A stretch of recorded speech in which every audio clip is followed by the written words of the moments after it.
Bonjour à tous, avant de commencer, n'oubliez pas de vous abonner et aussi de cliquer sur la cloche de notification. Merci.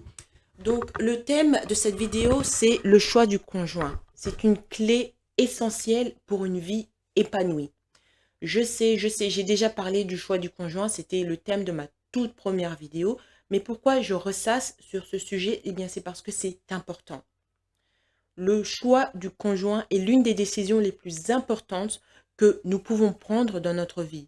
Ça influence non seulement notre bonheur personnel, mais aussi notre santé mentale et physique. Ça influence aussi notre carrière et nos relations familiales et sociales. C'est pourquoi il est essentiel de prendre le temps de réfléchir soigneusement à ce choix et de considérer les clés pour une vie épanouie avec son conjoint.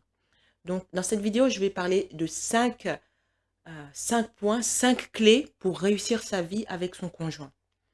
Ça, c'est la première partie. Il y aura une seconde partie. Donc, c'est intéressant de vous asseoir et de réfléchir à comment est-ce que cela impacte votre vie. La première clé, c'est la connaissance de soi. Oui, c'est bien beau de parler des autres. Il faut qu'ils soient grands, beaux, forts, machin, nanan. Mais vous, qu'en est-il de vous? Donc, la connaissance de soi, c'est la toute première clé. Il faut commencer par soi-même. Donc ça, c'est la première étape pour faire un choix éclairé en matière de conjoint.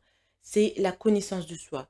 Il est crucial de comprendre qui vous êtes, quelles sont vos valeurs, vos objectifs, vos besoins et vos désirs. Vous devez prendre le temps de vous interroger sur ce que vous attendez d'une relation et ce que vous êtes prêt à donner en retour.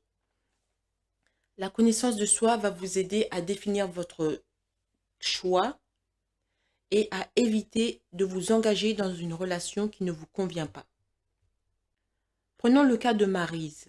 Maryse a rencontré un homme, on va l'appeler Jérôme. Ok, on va l'appeler Jérôme. J'aime pas trop Jérôme. Maryse a rencontré, on va l'appeler Sébastien, c'est beaucoup plus facile pour moi. On va l'appeler Sébastien. Donc Maryse rencontre Sébastien. Sébastien est magnifique à regarder, il est beau, il est grand, il est fort. Tout de suite, Maryse tombe amoureuse. Et Sébastien lui demande de sortir avec lui et tout de suite, Maryse dit oui. Est-ce que vous voyez quelque chose qui ne va pas dans cette histoire? Au début, Maryse, vous dites, elle tombe amoureuse, elle décide de sortir. Ok, il n'y a rien de mal. Elle dit oui pour apprendre à le connaître. Mais c'est pas ce qu'elle fait. Elle sort avec lui et elle se débrouille pour tomber enceinte de lui. Pourquoi? Parce qu'il est beau, il est grand, il est machin, et il a un peu d'argent. Donc elle se dit, non seulement je vais avoir un homme qui est beau, mais en plus il a de l'argent et je vais avoir un bébé qui est beau. Et on va peut-être vivre d'une manière bien aisée financièrement. Est-ce que vous voyez qu'il y a quelque chose qui ne va pas dans la manière de penser de Maryse? Le truc, c'est qu'elle n'a pas appris à connaître Sébastien. Elle n'a pas appris non plus à voir ce qui est en elle va de cœur avec Sébastien. Par exemple, si elle est colérique et que Sébastien, c'est quelqu'un qui aime la vie douce, qui est calme, qui préfère les femmes calmes, ça va pas marcher. Donc, elle doit apprendre à savoir qui elle est par rapport à cet homme. Et elle l'a pas fait. Elle est juste partie avec des trucs superficiels. Et vous pensez qu'une union comme ça va marcher? C'est deux étrangers qui ne se connaissent pas. Ils n'ont absolument aucune base solide pour vivre ensemble. Est-ce qu'ils ont l'humilité d'apprendre à se connaître? Qui sait? Mais c'est pour ça la connaissance de soi est importante. Connaissez-vous. Moi, par exemple, vous pouvez dire, moi, je suis une intellect, j'aime lire, et lui, il n'aime pas lire. Si c'est vraiment quelque chose que vous aimez, discuter de la dernière littérature, je sais pas moi, de Victor Hugo, de Senghor, de machin, et lui, il n'aime pas ça, euh, est-ce que c'est une union qui va durer? Vous pouvez essayer de vous arranger sur d'autres choses, mais ce qui vous tient vraiment à cœur ne sera pas là. Donc ça fait toujours mal d'être avec quelqu'un qui ne s'intéresse pas aux choses que l'on aime vraiment. Après, le problème avec ce genre de choses, c'est qu'après, la femme va trouver quelqu'un d'autre qui s'intéresse à ce que elle aime vraiment. Par exemple, elle va aller à un club du livre et là, elle va rencontrer Martin. Et Martin aime Senghor, il aime Victor Hugo et puis il commence à parler. Et c'est comme ça que la femme commence à avoir une affaire, une liaison et ça part en cacahuète. C'est pas dit que l'autre personne doit exactement être attaché aux choses que vous aimez. Mais, comme on verra plus tard, il doit y avoir une sorte de compromis. Donc, la connaissance de soi, c'est important. Vous devez savoir qui vous êtes. Comme ça, vous serez beaucoup plus à même de choisir une personne qui correspond à votre caractère. Le point numéro 2, c'est la compatibilité des valeurs. C'est un peu dans la même ligne. L'une des clés pour une vie épanouie avec votre conjoint est la compatibilité des valeurs. Il est essentiel que vous partagiez des valeurs fondamentales similaires telles que la confiance, le respect, la loyauté, la communication, la famille, la spiritualité, etc. Si vos valeurs diffèrent trop, cela peut entraîner des conflits constants et des désaccords profonds qui peuvent mettre en péril votre relation. Par exemple, Maryse est chrétienne et Sébastien est animiste. Or, dans le christianisme, il est dit que vous ne pouvez pas vous approcher ou avoir affaire ou toucher quoi que ce soit qui a un rapport avec un esprit qui n'est pas Yahweh, qui n'est pas le Créateur, le Dieu d'Abraham, etc., etc. Vous ne pouvez pas. Or, son mari, il est animiste, les trucs de Yahweh, machin, il s'en fout. Il fait je sais pas moi, ces trucs vaudous, je sais pas ce qu'ils font, ces rituels et machin. Est-ce que ça colle? Vivre dans la maison avec quelqu'un qui emmène un autre esprit que l'esprit que vous avez. Donc, vous avez deux esprits spirituels en train de se combattre dans la maison. C'est pour ça qu'il faut une compatibilité des valeurs. Les valeurs de Maryse ne sont pas compatibles avec les valeurs de Sébastien. En tout cas, ça, c'est au niveau spirituel. Donc, ils ont deux esprits totalement opposés qui se battent dans la maison. Maryse dit non, non, non, non, pas d'astrologie chez moi, pas comment on appelle ça là, les boules de cristal chez moi, pas les trucs de cartes, pas de tarot chez moi, pas ça, pas ça, pas ça, parce que moi je suis chrétienne, je ne fais pas ces trucs-là. Or, Sébastien, lui, il fait ces trucs-là. Est-ce que Maryse peut vraiment s'allier en amour, en mariage avec un homme comme ça? Est-ce que ça va marcher? La réponse est non, ça ne va pas marcher parce que vous avez deux esprits extrêmement puissants qui sont en train de se battre, de se combattre dans la même maison. Et une maison qui ne tient pas, une maison qui n'est pas unie, c'est une maison qui va s'écrouler. Donc ça, c'est pour le côté spirituel, mais aussi il y a la communication et la loyauté. Voyons la loyauté. Maryse, elle croit au mariage. Pour elle, le mariage, c'est un homme, une femme qui vivent ensemble heureux à jamais. C'est un contrat pour la vie. Or, Sébastien, lui, c'est... Ouais, bon, je suis mariée avec toi, mais de temps en temps, je peux aller voir ailleurs, hein, tu sais. Oh, il y a cette femme que j'ai rencontrée au bureau, elle est superbe, hein, et est-ce que c'est compatible? Est-ce qu'il y a la compatibilité des valeurs? Non. Donc, avant de vous marier, il faut discuter avec cette personne. Le mieux, c'est d'avoir un papier. Ayez un cahier où vous écrivez la liste de vos valeurs, ce que vous tolérez, ce que vous ne tolérez pas. Écrivez 20 listes, une liste de 20 points, et lui aussi une liste de 20 points, et voyez 20 points de ce que vous tolérez, 20 points de ce que vous ne tolérez pas, et voyez si ça compatit avec ce que l'autre a écrit. Par exemple, dans le cas de Maryse, chez moi, les trucs, les rituels spirituels, les tarots, les cartes magiques et tout ça, j'en veux pas. Et Sébastien, lui, c'est des trucs qui lui tiennent à cœur. Il ne peut pas s'en passer. Est-ce que vous pensez que ça va marcher, un mariage comme ça? Donc vous êtes fondamentalement opposés sur les choses qui vous tiennent le plus à cœur. Donc la compatibilité des valeurs. Quelles sont ces valeurs? On peut parler de la confiance, le respect, la loyauté, la communication, la famille, la spiritualité. Donc faites une liste de tout ça et en bas de chaque mot, écrivez 20 points de ce que vous tolérez et 20 points de ce que vous ne tolérez pas. 20 points de ce que vous aimez et 20 points de ce que vous n'aimez pas. Vous voyez si c'est compatible avec ce que l'autre a écrit. Le point numéro 3, c'est la communication ouverte et honnête. Une communication ouverte et honnête est essentielle pour une vie épanouie avec votre conjoint. Vous devez apprendre à exprimer vos sentiments, vos besoins et vos préoccupations de manière respectueuse et à écouter activement votre partenaire. La communication est la clé pour résoudre les conflits, renforcer la compréhension mutuelle et maintenir une relation solide. Donc, vous devez vous sentir assez en sécurité avec cette personne pour pouvoir parler des choses qui vous tiennent le plus à cœur. Est-ce que vous avez confiance en votre conjoint? Est-ce que vous vous sentez en sécurité pour lui dire, écoute mon chéri ou ma chérie, euh, voilà ce qui me dérange, ou voilà ce que j'aimerais changer, ou voilà ce que j'aime, ou voilà machin. Ou est-ce que l'autre personne va commencer à crier, yo, Nyamazoba, kadododo. Ou est-ce que c'est vous qui allez commencer à crier, oh, fous-moi la paix, tu es toujours en train de parler de ces trucs-là, tu crois vraiment que ça m'intéresse? Non. Les deux personnes doivent être capables de communiquer, de parler, surtout en ce qui concerne l'éducation des enfants, avant même que les enfants soient nés. Moi, je veux, par exemple, Marie se dit, moi, je veux que mes enfants aillent dans une école privée. Ou et Sébastien dit, non, non, non, mes enfants iront à l'école publique. Ou alors l'un dit, oh, moi, les enfants, je vais les enseigner à la maison. Et l'autre dit, il n'y a pas moyen, les enfants, ils vont aller à l'école comme tout le monde. Enfin, c'est des choses que vous devez discuter. C'est aussi sur la discipline des enfants, la manière de gérer l'argent, etc. Vous devez communiquer et vous devez être honnête dans votre communication. Donc, est-ce que vous êtes assez mature pour accepter que l'autre dise des choses que vous n'êtes pas totalement d'accord au début? Et est-ce que l'autre aussi, vice-versa, est-ce que l'autre aussi est assez mature pour accepter ça de votre part? Donc, comme j'ai dit, pour recommencer, le point numéro 1, c'était la connaissance de soi. Numéro 2, la compatibilité des valeurs. Numéro 3, c'est une communication ouverte et honnête. Surtout en ce qui concerne les beaux-parents.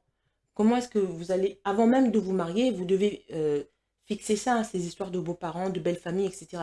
Parce qu'il y a des belles familles qui sont envahissantes. Une fois que le couple est marié, ils s'imaginent que la maison du couple, c'est leur maison. Ça devient une extension de leur maison. Ils se pointent chez vous à n'importe quelle heure, ils viennent habiter chez vous, ou quand ils viennent en vacances, ils viennent squatter chez vous, ou ils viennent chez vous pendant des mois, des années. Moi, je connais un couple. Le frère est venu chez le... C'était un couple, on va les appeler Martine et Henri. Le frère de Henri est venu dans cette famille. Au début, il est dit, il est bien pour 2 semaines. Mais il était tellement bien accueilli qu'il est resté un mois en plus. 2 mois en plus. 6 mois plus tard, il était encore là. À la fin, Martine a dit à son mari, écoute, il faut qu'il s'en aille, hein. Et Henri, il dit, non, mais c'est mon frère, je ne peux pas le chasser, et patati. Et un an plus tard, il était encore là.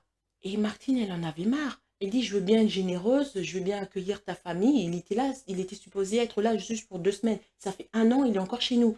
Moi, je veux avoir ma vie avec mon mari. Je me suis mariée avec mon mari. Je ne me suis pas mariée avec mon mari, avec son frère et le reste de sa famille. Non. Et Henri, il était trop faible pour dire à son frère de partir, voire même de chasser son frère. À un moment, il faut le mettre dehors. C'est un adulte, il faut qu'il vive sa vie à lui. Et enfin, c'est un peu compliqué ce qui s'est passé, mais aux dernières nouvelles, je sais que Henri et Martine sont divorcés. Ce qui est triste parce qu'ils ont 2 enfants. Donc là, il y a eu un problème de communication. Ils n'ont pas bien communiqué. Donc il faut communiquer ces histoires de belles familles. Non, la belle famille, ils doivent vivre leur propre vie. Le couple doit vivre sa propre vie. Quand le couple se marie, il ne se marie pas avec la maman, avec le papa, avec l'oncle, le tonton, la tantine, les enfants, les neveux, les nièces. Vous ne vous mariez pas. C'est juste l'homme et la femme qui se marient entre eux. C'est eux qui signent le contrat à la mairie, c'est eux qui signent le contrat avec Dieu. C'est pas le reste de la famille. D'ailleurs, il est écrit, l'homme quittera son père et sa mère et ne s'attachera qu'à sa femme. Il n'est pas dit l'homme va emmener son père et sa mère et va s'attacher avec son oncle, son cousin, son grand-père, son machin. Non, ce n'était pas le but. Ça ne veut pas dire qu'il faut rejeter totalement la famille, qu'il ne faut pas prendre soin de la famille. Si la mère est malade, vous lui envoyez de l'argent, etc. Mais il faut un équilibre. Le problème avec les familles africaines, c'est qu'il n'y a pas d'équilibre. Dans les 3 quarts du temps, il n'y a pas d'équilibre. Ce n'est pas parce que c'est votre fille qui se marie que vous devez vous pointer chez elle et aller habiter chez elle. Moi, je connais une jeune femme, elle s'est mariée. Elle est partie au Canada avec son mari. Et elle a eu un enfant. Du moins, elle était enceinte à l'époque. Et un jour, vous savez quoi? Elle reçoit un coup de fil. Sa mère dit, j'ai acheté un billet d'avion, j'arrive pour t'aider dans ta grossesse et à prendre soin du bébé, etc. Est-ce que vous voyez qu'il y a quelque chose qui ne va pas dans ce scénario? ce qui ne va pas, c'est que la mère n'a pas demandé la permission à sa fille, à la fille et au mari pour venir. En plus, à l'autre bout du monde, acheter un billet d'avion, ça coûte cher. Donc c'est juste, elle utilise ces gens-là comme si, leur, comme si leur avis ne valait rien du tout. Elle ne sait même pas dans quelle situation est-ce qu'ils vivent. Ce sont des gens qui commençaient leur vie. Ils vivaient, en fait, ils n'étaient pas riches. Ils habitaient dans un tout petit studio, mais vraiment tout petit, et ils n'avaient pas beaucoup d'argent. Le gars, en fait, il travaillait même pas, il était étudiant. Donc, de quoi il vivait? Il vivait de la bourse du mari. La bourse, c'est pas beaucoup, hein. C'est quoi? C'est 1 500 € par mois pour 2 personnes et un bébé qui arrive. En plus, il y a la mère qui doit se pointer. Elle ne se rend pas compte de la pression qu'elle met sur ces gens. En plus, c'était un couple qui était nouveau. Ils apprenaient en plus à se connaître. Et vous savez, la première année, c'est pas facile. Vous apprenez la vraie personne quand vous vivez avec la personne. Il y a peut-être des défauts de cette personne que vous n'aimez pas. Vous devez vous adapter, etc. La dernière chose que vous avez besoin, c'est la belle-mère qui se pointe. En plus, nos belles-mères africaines, il y en a quelques-uns qui sont gentils, mais la plupart ne le sont pas. Elles viennent pour détruire plus que pour construire. Il y en a quelques-unes qui sont gentilles, hein, mais beaucoup viennent pour critiquer. Ah, c'est pas si bien, nanana. Elles juste viennent pour semer la zizanie. C'est la dernière chose que le couple avait besoin. Donc, qu'est-ce que cette belle-mère aurait dû faire? Une personne normale, vous apprenez que votre fille à l'autre bout du monde est enceinte, vous ne vous comportez pas comme si votre fils était un objet qui vous appartient et tout ce que vous devez, c'est vous pointer là-bas. Non, une personne normale a assez de respect pour se rendre compte. Peut-être si la fille était toute seule, peut-être elle aurait pu faire ça. Mais la fille n'est pas toute seule. Il y a son mari maintenant. Vous ne pouvez pas usurper l'autorité du mari. C'est très impoli et ça ne se fait pas. Une personne normale aurait téléphoné, aurait dit, écoute ma chérie, j'ai appris que tu es enceinte, félicitations. Euh, je pense que, qu'est-ce que tu penses si je venais t'aider alors que tu es enceinte, je viens t'aider avec ton bébé, etc. Est-ce que tu peux en discuter avec ton époux et tu me fais savoir la semaine prochaine ce que vous en pensez. Comme ça, elle laisse assez de temps au mari pour réfléchir, parce que le mari, déjà, il a des problèmes d'argent, il a des problèmes avec le boulot, et il fait des études qui sont super difficiles. Enfin, le gars, il a déjà ses propres problèmes. Et l'appartement, là où ils habitent, c'est même pas un appartement, c'est un studio, c'est super minuscule. Ils ont à peine assez de place pour mettre une valise. Donc tout ça, c'est de la pression sur la pression. En plus, dans un pays étranger, une langue étrangère, des coutumes étrangères. Vous savez, quand vous êtes noir, on vous regarde parfois de manière bizarre et tout. Peut-être qu'il a rencontré le racisme ici et là. Tout ça, c'est de la pression. C'est pas la peine de faire péter les plombs à ce gars. Comme ça, ils ont une semaine pour réfléchir. Après une semaine, le gars va lui dire son avis, la fille va dire son avis et ils vont arriver à un compromis. Le gars va dire, oh ta mère, peut-être si c'est une gentille maman qui a montré pendant des années des habitudes de gentillesse envers tout le monde, envers sa fille, peut-être que la fille va faire un effort. Mais si c'est le genre de maman qui, pendant des années, était tout le temps en train de crier, jamais contente, la fille elle va dire, oh, j'ai pas besoin de ça, hein. Et en vérité, si la fille elle est au Canada, il y a le système médical qui est excellent, vraiment excellent pour prendre soin d'elle. Dès qu'elle a un problème, elle passe un coup de fil. Au Canada, il y a quoi? Il y a les CarePoints, c'est-à-dire que c'est des endroits où les docteurs sont, il y en a plein dans toute la ville, différents quartiers. Vous vous pointez, vous n'avez même pas besoin de rendez-vous. Vous vous pointez dans les CarePoints et il y a toujours un docteur qui va vous voir, ou alors vous avez votre propre docteur, le médecin généraliste, etc. Donc le système médical est excellent. Et puis quand vous mettez au monde, il y a l'infirmière qui vient vous visiter régulièrement, normalement. Il y a une infirmière qui vient vous... Juste un coup de fil et vous avez accès à un docteur, à une infirmière, etc. Puis il y a plein d'associations qui aident les nouvelles mamans, qui leur donnent des conseils, comment nourrir l'enfant, comment porter l'enfant, etc., etc. Donc si vraiment la mère c'est une sorcière, le jeune couple, ils n'en veulent pas, ils vont s'en sortir, hein. Moi je connais un couple, ils s'en sont très très bien sortis, tout seuls, sans les besoins. L'idée ici, ce n'est pas de rejeter les parents, les belles-mères et tout ça, c'est de voir si vous êtes capable de supporter cette belle-mère. Si elle est gentille, si elle est douce, si elle sait s'effacer, si elle est discrète. Si c'est tout le contraire, ben, le mari va dire, bon, dis merci à ta mère pour son offre, pour sa proposition, mais on n'est pas en situation de l'accueillir, on n'est pas en situation de la voir pour l'instant. Dès qu'on sera en situation, on lui fera savoir. Donc la fille, une semaine plus tard, elle appelle sa mère et dit, oh bon, ben, voilà ce qu'il a dit et je suis d'accord avec lui, on a discuté. Pour l'instant, il faut voir la réalité en face. C'est un peu difficile pour nous, on n'est pas en situation. Mais dès que le bébé sera né, on t'enverra des photos, etc. Et dès qu'on sera en situation financière pour avoir de la visite, on sera super contente de t'avoir à la maison avec nous pendant 2 semaines. Maman, merci, au revoir. Enfin, ça, c'est une façon pour communiquer, montrer que la communication, c'est important. Donc, l'homme et la femme doivent savoir communiquer. Vous devez écrire différents aspects de la vie euh,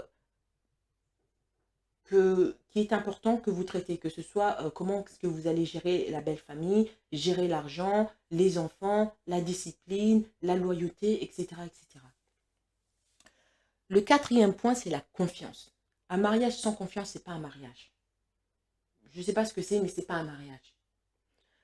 La confiance est un pilier fondamental d'une relation réussie. Pour vivre une vie épanouie avec votre conjoint, vous devez avoir confiance en lui ou en elle, et vice-versa. La confiance mutuelle vous permet de vous sentir en sécurité et de construire un lien profond et durable. Imaginez que votre mari euh, envoie enfin, la compagnie pour laquelle il travaille l'envoie, je ne sais pas moi, en Suisse pour 2 semaines. Est-ce que vous aurez confiance en votre mari? Est-ce que vous, dans votre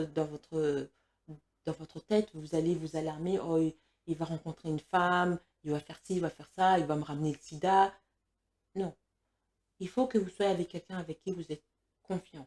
Donc, il faut du temps pour observer cette personne. Il faut communiquer énormément avec cette personne. Il faut que cette personne vous montre des preuves que vous pouvez lui faire confiance. Par exemple, quand elle est à une fête, quand vous êtes à une fête, il n'est pas en train de danser avec toutes les jolies jeunes femmes dans la fête.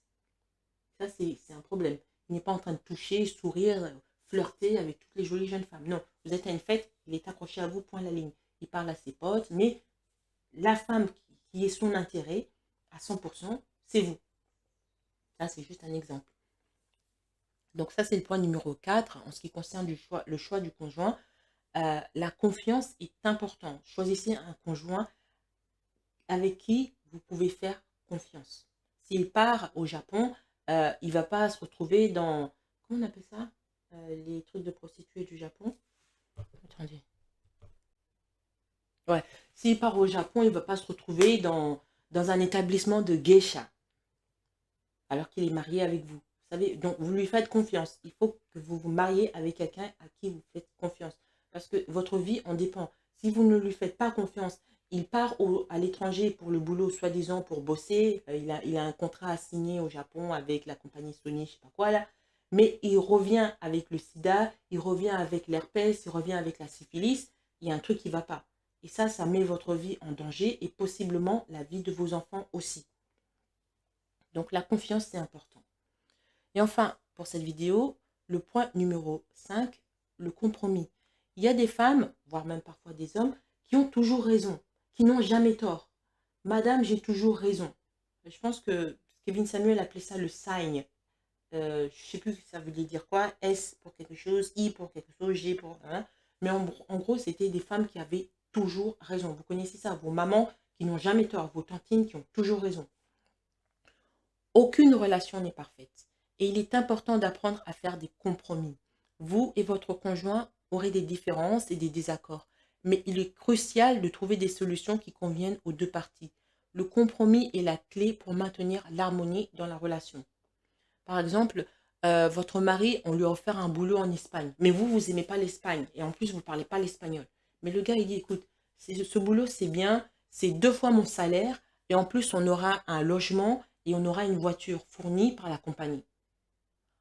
Est-ce que vous allez faire un compromis plutôt que de rester là dans les HLM, dans les bas quartiers, etc., à survivre avec un salaire misérable? Il va falloir faire un compromis et mettre votre fierté de côté et partir apprendre quelque chose de nouveau. Apprendre l'espagnol, ce n'est pas une langue difficile. Hein. Enfin, les compromis, c'est important à tous les niveaux de la vie. Il faut que vous vous mariez avec quelqu'un qui est assez humble pour reconnaître qu'il n'a pas toujours raison. Quelqu'un qui est capable de dire « Je suis désolée ma chérie, j'ai eu tort. Est-ce que tu peux me pardonner ?» Et vous de même aussi, hein, vous devez être capable d'être humble et d'être capable de dire « Je suis désolé, mon cœur, j'ai eu tort. Est-ce que tu peux me pardonner ?» Ou « Est-ce qu'on peut rectifier ça ?» Voilà. Il faut quelqu'un qui soit humble. C'est ça le 5e point. Donc, le but de cette vidéo, c'était de parler du choix du conjoint. Le choix du conjoint, en fait, les qualités que vous devez détecter chez votre conjoint et aussi que vous devez développer en vous. Donc ici, j'en ai parlé de 5. 1, la connaissance de soi. Vous devez être capable d'explorer qui vous êtes, de savoir comment est-ce que vous allez réagir dans telle ou telle situation. Par exemple, la belle-mère veut venir habiter chez vous. Est-ce que vous allez péter les plombs et commencer à l'insulter au téléphone? Ou est-ce que vous allez dire oh, « Excuse-moi maman, mais pour l'instant, notre situation est un peu délicate. Est-ce que tu peux me donner une semaine pour que j'en discute avec mon mari, ton fils, et après, on va te donner la réponse. » Voilà. Donc ça, c'est la connaissance de soi.